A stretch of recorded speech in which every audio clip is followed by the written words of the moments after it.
Hello everyone, this is Juan Bloise with Washington Interpreters and with another informative video. Please watch until the end. The SOSi system crashed on Wednesday, September 4th, last week. I'm going to show you the details and what you're not being told. Now let's get started. And as always, feel free to pause this video at any time in order to read the information that you see on the screen. Now, before I get to the system crash, I want you to look at this image. This is a payment from SOSi for only 2 days of work.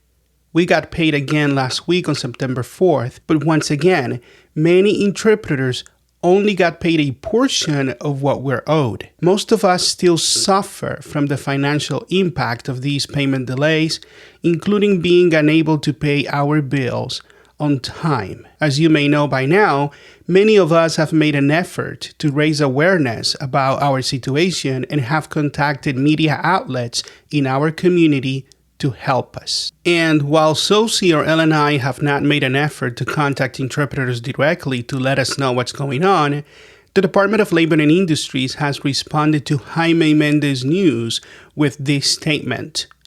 They want interpreters to contact SOSi directly so that you could get, quote, a personalized summary of what's going on with their payments, end quote. Do you see what's going on here? The SOSi company took over the scheduling system on June 17th, and we're already in September, but they still do not have a way for interpreters to verify the payment status of our appointments. Do you remember how with interpreting works, we could see when our appointments or invoices were submitted to L&I, if they had been processed and paid, and when we would get our payment via direct deposit in advance? Well, the SOSi company has been in charge of the scheduling system for 3 months already, and none of these things are happening yet. To top it all off, L&I is defending its decision to award a contract to SOSi, even though it knew about its past problems with interpreters, including its habit of not paying interpreters on time. L&I says here that they asked SOSi about these complaints during the contracting process, but they were satisfied with SOSi's response because, according to L&I, quote, other aspects of their bid made them the best choice for the new interpreter scheduling system, end quote.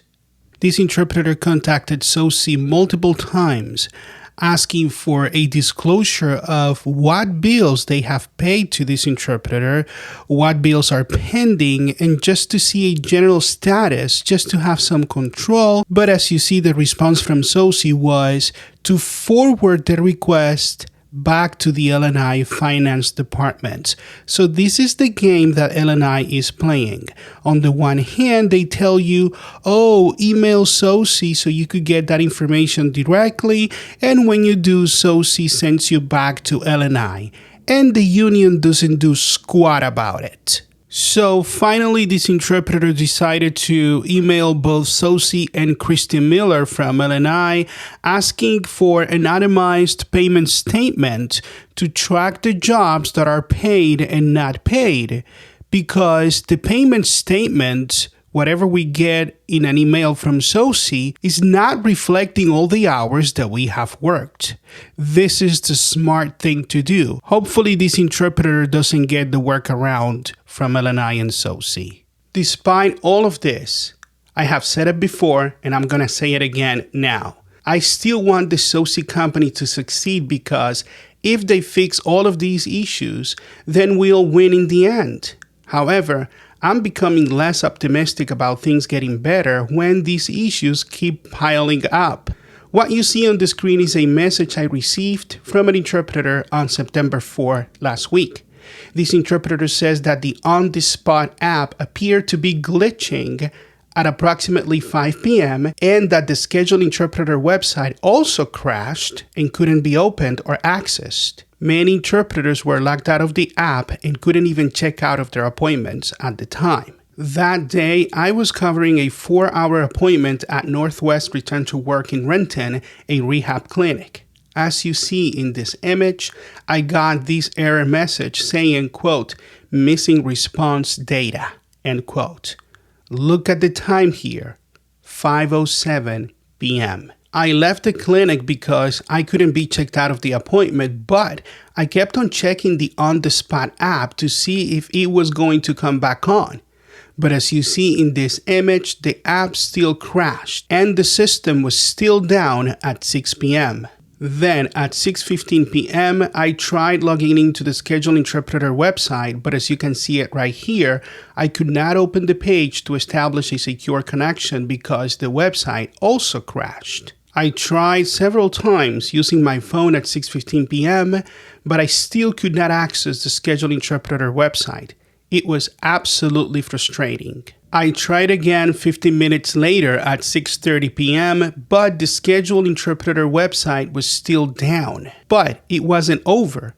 At 7:06 p.m., 2 hours after the initial crash, I received this text message from an interpreter wondering what was going on with the on-the-spot app because it was still down and not operational. As I was wondering how the system could be down for 2 hours, the same interpreter texted me again to let me know that it was finally back on at 7:08 p.m.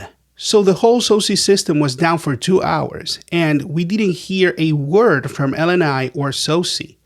They didn't have the decency to mass email interpreters to at least let us know what was happening. You know, saying something simple as, "Hey, the system is down. We don't know what's going on. We're working on it and we will let you know as soon as possible." But no, they probably think we don't deserve that kind of respect. Do you know what's interesting?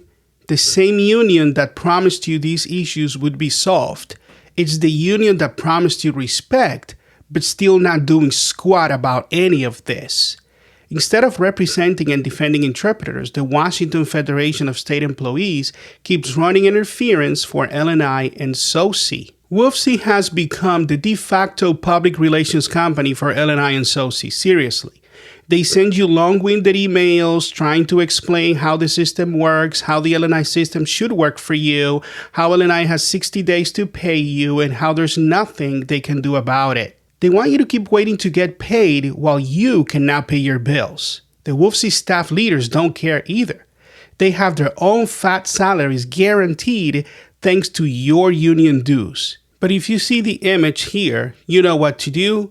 Go to optouttoday.com/WFSE1671 to opt out of their union and keep your hard-earned money.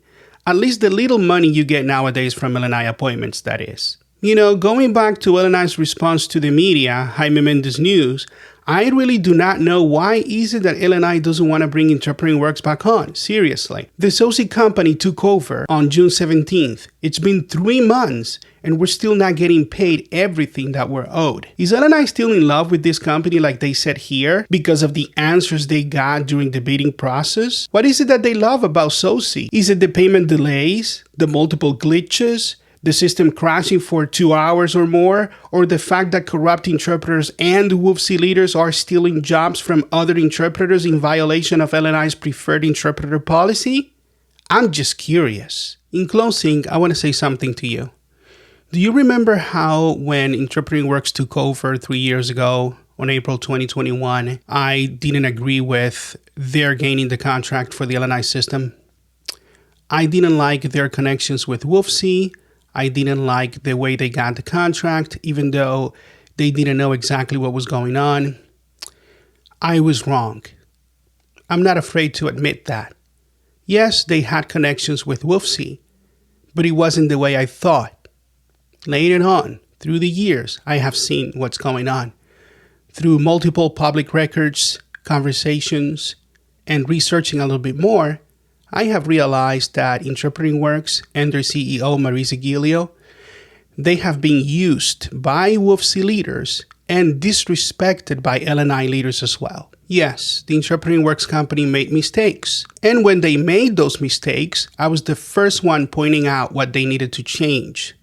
But that was not the whole story. You see, L&I would not allow Interpreting Works to do certain things to make sure they were operating at maximum level. They were not allowed to operate in a way that we would be benefiting from this system. And that's a shame. Without any reason and no explanations, they decided to terminate their contract and get this company, which is not helping interpreters or anybody else, I respect the SOSi company and I hope they get it together, but this is not working. I really wish L&I would consider bringing back interpreting works. Please email L&I, they have our petition. They should do so. See you in the next video.